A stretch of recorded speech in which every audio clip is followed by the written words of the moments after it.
Hello there and welcome to this vlog of October 2023, and today's video we're just going to have a quick update on the Kickstarter because we did have some news drop over the last 24 hours. Before I get into that though, just a couple of admin points. The first is I got so hammered with work over the last week I wasn't able to drop the video as usual on a Friday. Thought that today, which is the Saturday morning, that I would be busy today as well, but turns out I've got like a free day. So, excellent news because I can paint my vampire Blood Bowl team, which is all set up there, which I'm very excited to do because I do love me some Blood Bowl. But I also was like, oh, I can actually do a quick video. What I'm trying to do at the moment, because I'm so busy, is do those like group recordings. So I'll do maybe like 3 in one sit down go, and then that'll kind of keep me in business for 3 weeks because I do like to try and drop one video a week. But I've just been so hammered on the work front that I think I don't know if it will necessarily affect the schedule massively because you do get peaks and troughs in my job. So we'll see what happens anyway. But yeah, you might see a little bit of this where I'm doing like weekend recordings or like early recordings in the week or whatever. This one though is I suppose time critical. Like if I don't drop this today, it becomes completely like irrelevant in even a week's time when there might be another update. So I thought, well, nice easy one for me to do. I don't have to do any kind of vast amount of research. It's just a bit of adding to the buzz of what is a good news story across the BattleTech community. So there is a series of conferences at the moment, I think, in Germany. I think this is where this news is coming out of. And I basically have seen things saying that, again, fantastic news. And I was quite shocked when I read this, that all the plastic for the Kickstarter is basically done. Yeah, speechless. I don't know.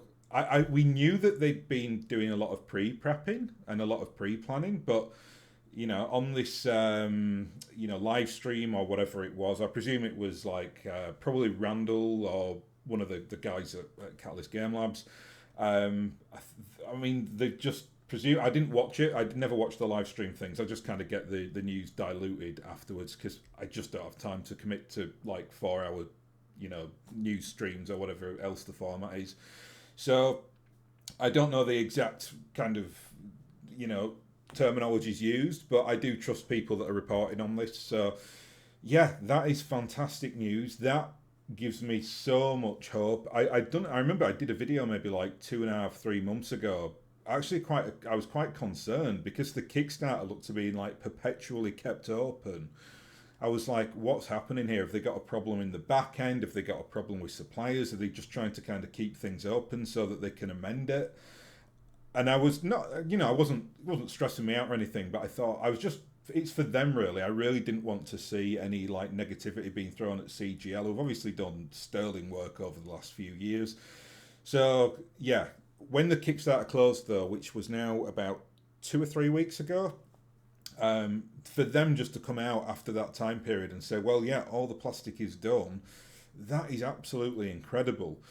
One caveat on that is that they did say plastics. I've not heard anything else about the other products. Remember that there are things like patches and badges and books and all that kind of stuff. Now that will have presumably like a supply chain of its own. So it's not like, oh, they've just created all the plastic. It's all going to be now boxed up, put on the slow boat from China to like Europe and to the US and obviously to Asia as well. So, I'm kind of looking at that and being like, well, what's the what's the schedule then in terms of other products? And that I don't think we know. I don't think was discussed. So don't get thinking that you're going to get emails right now saying that everything is shipped and you'll get it in 6 weeks or something like that. I will say though, as an estimate, okay, and this is purely an estimate, if they have all the plastic products, which is, and I'm just going from what I know from the last Kickstarter here, the plastics were never the problem. The problem with the last Kickstarter, weirdly enough, was the t-shirts. I think they had absolute hell getting them like printed and sorted and everything else, which is the reason why we are not getting t-shirts in this Kickstarter, which is a very good decision on their part. Like, I mean, okay, yeah, it's nice to get t-shirts. I love a BattleTech t-shirt, obviously, but you know, from my perspective, I'm like, I can just go and buy those like from a site or whatever. You know, I don't need them. I mean, even if Catalyst get like a third party and go through something like, well, they probably never would do this because the profit levels are so awful. But you could use something like Teesprings, I think it's called. Although you do get paid like a pathetic amount of money on that as a creator. But you know, again, it's like if I really, really wanted a t-shirt, I'd just go put an order in at Catalyst. I'd bite the bullet on the shipping costs, and I'd just make sure that I put a massive order in so that I only have to do it once a year or whatever. I don't need it in the Kickstarter. None of us need it in the Kickstarter. It's just a nice to have.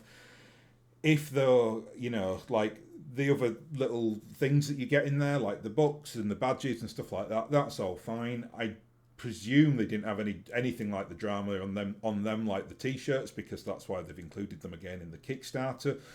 So if all that kind of peripheral stuff, so the stuff that is not the the core plastic box sets, is in a good shape as well, I would therefore predict that they will ship. I'm just my instinct here. I'm going to say that we will get those emails for confirmation after Christmas. So, you know, maybe like the first 2 weeks of January. Now, all being well then, so if the ship doesn't fall in the sea or or whatever else, which can happen with these kind of things, then I would say that we would be looking at maybe like March delivery, April delivery, something like that. That would be superb, because the initial estimate that they put out was June next year. So, you know, if they get that 2 to 3 months in advance, nobody obviously can complain about that. That would be a big win for Catalyst. If they were smart, and speaking with my like PR hat on here, this is what I would have done. If I knew, or if I was confident that I could get things out in like March, April time, I would have also said June. 12 months, I think, for such a big Kickstarter, is no one's going to kind of batter an eyelid at that and complain about it, especially in the knowledge that it all gets made in China. But I'd just say on that front that, like, when you get that, if they know that it's going to come on March and April, people will be like, oh my God, they got it like 3 months in advance or whatever. It's just an old PR trick, and that's what I would have done. Gets you in the good books. Also, you know, it tempers people's expectations, because if something does go wrong, which absolutely can happen with Kickstarters and with especially shipping from China or Asia, then you give yourself that 3 month cushion to kind of get things sorted in that time period. So yeah, very wise decision, I think, from Catalyst to do that, and all good news coming out. The second point of news, and then I'll finish up because I really did want to keep this one short, was that they have discussed apparently about doing like a line of IlClan mechs in. Sorry, I'm getting distracted outside because there are magpies playing, and they're very fun to watch. So I'll try to hide the magpies from my peripheral vision. Where was I? Okay, yeah, IlClan era mechs. That's to me a very good move. We've obviously got some IlClan era mechs. We've got like the Regent and the Hammerhead, which have appeared in the Grayson, sorry, not Grayson, the Grey Death Legion box set, and also we had like the standalone miniature from the Hammerhead, which was a lovely little model. Actually, I've actually got one of those. It was nice to get. I'm really glad that they're doing that. As you're well aware, if you watch my channel, I'm kind of very much situated in that kind of end of the Succession Wars to Fedcom Civil War era of BattleTech. But from a commercial standpoint, I've got absolutely no issues, obviously, with them developing the IP and pushing things forward. Especially, again, the vibes that I'm getting from IlClan are that it's very much like better, or far better than like the previous, like, you know, that 80-year period of time between IlClan and the Fedcom Civil War. So I'm more than happy with them to kind of take that approach and do that. The one thing that I'd say is that again, this is just from what I've seen this morning, it looks like they're going to do this with the like the Force packs. So if you've watched me before, or you've kind of kept up with BattleTech news, you know that they've said specifically previously that they would do like a house Davian force pack or a House Steiner or a Clan Jade Falcon or whatever force packs bespoke to them. I've been saying that I think some of my earliest videos on YouTube were me saying that's how they should do that. That's what will sell. So, and I think the demand for that is absolutely like huge. I get why they did the mercenary thing first because there's a lot of color in the mercenaries and it allows you to kind of explore a different dimension of BattleTech. For me though, I think this is hindsight really, but like I would have gone in first with all the force packs because that's your core IP. Like mercenaries are very much secondary to that in the grand scheme of the BattleTech IP, but it doesn't really matter. I mean, and the stuff that we got for Mercs have been absolutely fine, great, and the Kickstarter's obviously been, or looks like it's going to be fantastic. So it's not a complaint that, it's just kind of a commercial thing where I'd probably be like, I wonder why they did that. They may have their reasons. What I think we'll find though is that these force packs will be, they'll drop like the odd IlClan mech in there. So like we got with the Regent in the Grey Death Legion pack. That's a really good idea because I think it brings people to the party like me who are kind of a bit of the old guard who like the kind of older elements in the IP. I've noticed now that I have painted up the region and put it into a force, so it's a very very like subversive way really to get us involved. I'm all over that. I think that's a wonderful idea. I think if you're chippy about that or you've got a problem with it, then just come on. Like they've got a product to sell and they need to create new things. So I think that's how they'll do it. I think let's say for instance, we'll get like the Fedcom pack, right?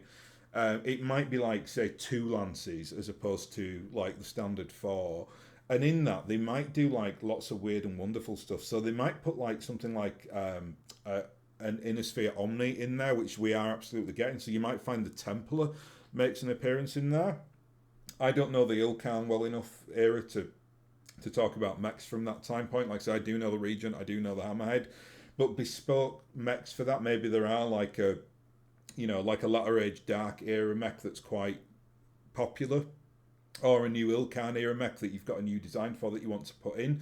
So you might see like you might see an Innisphere Omni, you might see 2 IlClan era mechs, and then you might see say 5 mechs that are associated with the Federated Sons but haven't been released yet, or new variants of a particular mech. So you might get, for instance, I don't know, just by way of an example here, like you might get like an updated Enforcer in there, which is obviously a mech that you associate with the Fed Sons. Or I don't know, like a variant of like the Awesome with the LRM-15s or something like that, and I think that would be a great thing for them to do, a really interesting thing for them to do. Again, I'm just looking at like the history of how they've released the force packs, and I don't think we'll get 2 individual packs. I don't think it will be here are the 2 Fedcom packs, because they don't necessarily do it that way. Like they'll release individual mercenary packs and then the force packs, but you get like the Comstar level 2 packs where you get 6 mechs. I think it might be a bit bigger, so it might be like $50 for 8 mechs or something like that. Will be a bigger pack. You might get something a little bit elaborate in there, like you might get bespoke artwork, or you might get obviously you get the cards in there. They might put something in there like a little flyer on the Fed Sons or something like that. That is exactly how I would do it. I think that's the kind of key component of the brand. Is that kind of the 5 different color spectrums across the Innisphere powers. It's been specifically done for that reason, right? Because you've got orange, you've got blue, red, green, purple. Then the kind of clans come into it, and they kind of mess around with the colours a little bit. Because obviously, Clan Smoke Jaguar are purple, although it's like a deeper purple than the Free Worlds League. But I still have this kind of like future, I don't know what you call it, like fantasy or something, where kids can walk down the aisle in like Target or their hobby store, and there's like an entire rack full of like orange Fedcom packs and blue Steiner packs and green Leal packs, and that just is cool, right? And that's what I think. It's speaking from a marcoms or marketing perspective. Even from like a business development perspective, you want to tap into your key brand outlet, and one of those big things is colour. It's the reason why colour is really quite important to any kind of brand out there, whether you're talking about like Coca-Cola or you know, any other big brand. They've all got that like definitive, iconic either sign or the color that's associated with it. Obviously, with like Coke, it's like red and white. BattleTech for me, there's a lot of IP leverage in those powers. Much like if you, from a gaming perspective, if you look at something like Games Workshop, they've got the Ultramarines. The Ultramarines, obviously, it's like a play on words because Ultramarine is technically a color. So yeah, very clever play on words. They are their kind of poster children for the IP. So if you kind of go to a Games Workshop store, you'll always see like the blue and white Ultramarines in the store window or whatever. You know, they're not going to put something in there like the, I don't know, the Crimson Fists or something. One of the more like obscure, like chapters. And it's the same for BattleTech. Like the big thing is like, you know, the house powers, and you know, like you could do like the artwork where you put like the Fedcom force up, and then you put a picture of one of the, you know, the, I don't know. I mean, like a prominent person within the Federated Sun. So either like the current, whoever the current version of Hans Davian is for the Fed Suns in the IlClan era, which I actually, if I sat down and thought about that, I do know it because I've read something on that recently, but it's flown out of my mind at the moment. But yeah, you know, you could do that. You could like put that like iconic image of the individual and the branding of the logo, and then the mechs that are associated, and it's got that really like deep orange color to it. So great move if that's what they're doing. I hope that is the approach that they take. In terms of timeframes on that, I don't know if anything was said specifically, but it absolutely will not be anytime soon. They will absolutely want to clear the Kickstarter before they do any new products. If they don't, I would question their sanity. Because I've noticed that like the BattleTech news has just disappeared for 3 months, right? Like we've literally got nothing.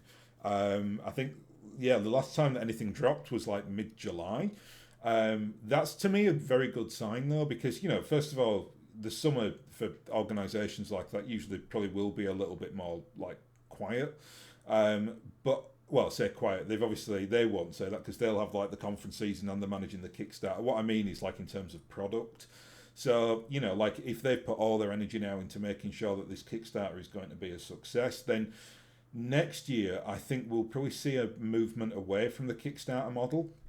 I'm not saying we won't get it. I'm just saying I don't think we'll have anything that big again. I think what you'll find is probably micro Kickstarters. Don't even know if that's a term, but there you go. I've just made that up. So it might be that they just say, right, we'll do a Kickstarter for the Federated Suns, and with that you get this box of 8 mechs, and you get this book on the Fed Suns, and you get this lapel badge with the Fed Suns or whatever, and that will cost you $80.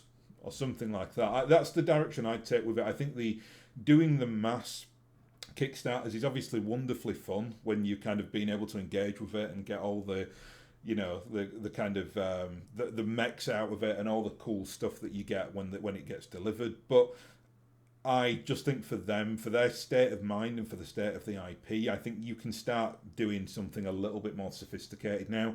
And I'm hoping that, you know, Catalyst on the retail front are now so successful and making so much money that they don't have to kind of rely on that Kickstarter model. That would be my great hope anyway. So that's it. That's all I wanted to discuss today. Quick one, that 18 minutes, or coming up to 19 minutes. That might be a record for me. Usually I chunter on for at least 35 minutes. Anyway, I'll leave it there. I will hopefully catch you again next time. I don't know when that will be. I'm trying to planning to do the video for next Friday, but we'll see what happens with my schedules. So until then, I'll bid you all a fond farewell, and I will hopefully see you again next time.